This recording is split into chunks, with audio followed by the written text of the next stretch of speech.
போராட்டம் வெற்றி பெற்றிருக்கின்ற நிலையிலே சிங்கள பௌத்த மக்களுக்கு நாங்கள் ஒரு தெளிவான செய்தியை சொல்ல விரும்புகின்றோம்.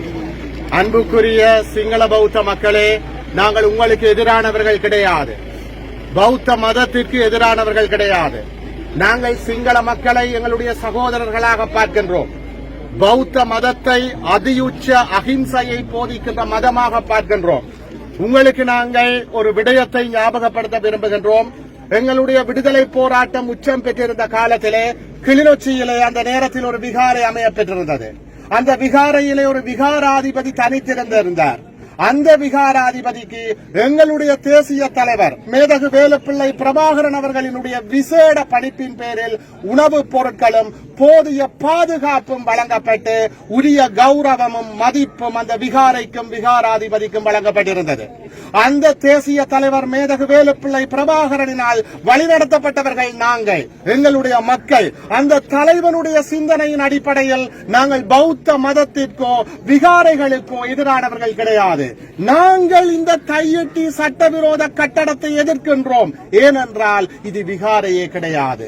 மாண்புமிகு மரியாதைக்குரிய புத்த பகவானுடைய போதனைகளுக்கு எதிரானது. புத்த பகவான் அகிம்சையை போதித்தார். ஆனால் இங்கே ராணுவமும் ஒரு விகாராதிபதியும் புத்த பெருமானுடைய போதனைகளை மீறி அகிம்சையை குழி தோண்டி புதைத்து எமது மக்களினுடைய காணிகளை சுவீகரித்திருக்கிறார்கள். அன்புக்குரிய சிங்கள பௌத்த மக்களே, இந்த உண்மையை நீங்கள் உணர்வீர்களாக இருந்தால், இங்கு வந்திருக்கின்ற இந்த மக்களினுடைய உணர்வுகளை நீங்கள் புரிவீர்களாக இருந்தால் எங்களுக்கு உறுதியான நம்பிக்கை இருக்கிறது.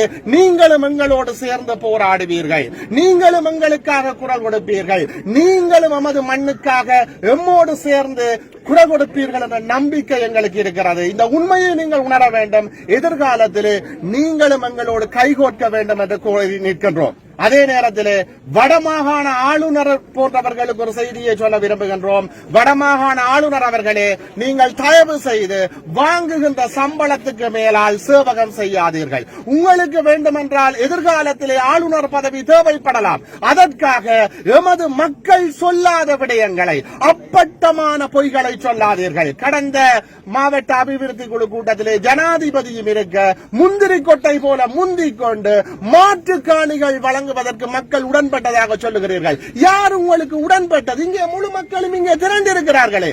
மாற்று காணி என்ற பேச்சுக்கே இடமில்லை. மாற்று காணிகளை நாங்கள் எந்த ஒரு சந்தர்ப்பத்திலுமே ஏற்கப் போவது கிடையாது. ஏனென்றால் இது எங்களுடைய காணி, உணர்வு பூர்வமான காணி. நான் ஆளுநர் அவர்களை பார்த்து கேட்கின்றேன், உதாரணத்துக்கு உங்களுடைய ஒரு உறவினர், உங்களுடைய மனைவியோ அல்லது உங்களுடைய பிள்ளையோ காணாமல் போயிருந்தால், உங்களுடைய காணாமலாக்கப்பட்ட ஒரு உறவுக்கு மாற்று மனைவியை தருகின்றோம், மாற்று பிள்ளையை தருகின்றோம் என்று சொன்னால் ஏற்பீர்களா?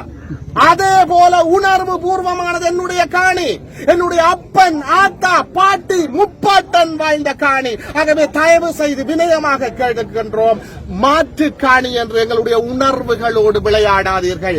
இது இனத்தினுடைய கோரிக்கை, பாதிக்கப்பட்ட மக்களினுடைய கோரிக்கை. மீண்டும் சொல்லுகின்றோம், நாங்கள் பௌத்தத்துக்கு எதிரானவர்கள் அல்ல, புத்த பெருமானுக்கு எதிரானவர்கள் அல்ல.